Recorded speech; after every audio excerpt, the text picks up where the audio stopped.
What is the creepiest real-life story you know that still sends chills down your spine?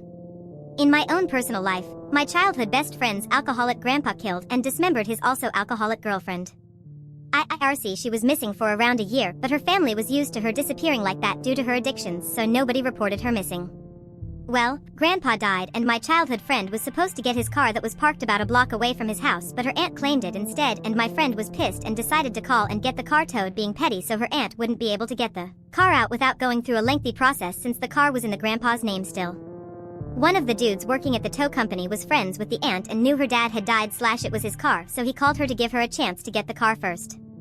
She went to pick it up and noticed 2 or 3 totes in the back seat, and for whatever reason, she started opening them up right there and saw they were full of different sized vacuum-sealed bags.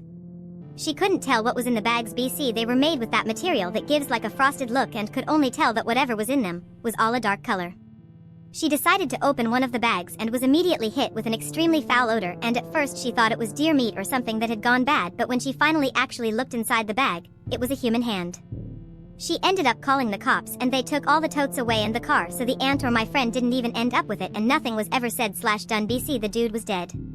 The same childhood friend of mine ended up being involved with a murder herself some years later. She had gotten addicted to meth and one night was with 2 other addicts who were a couple. My friend was driving, girlfriend was in passenger, and the boyfriend in the back.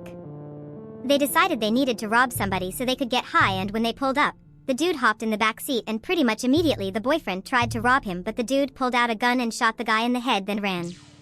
My friend and the girlfriend then drove to the hospital, and instead of getting help, they just pushed him out of the car and fled. It took the cops a few months to figure out who both the women were, but they eventually found out and both were sentenced to prison. My friend did like 5 to 7 years and has been out for a few years now.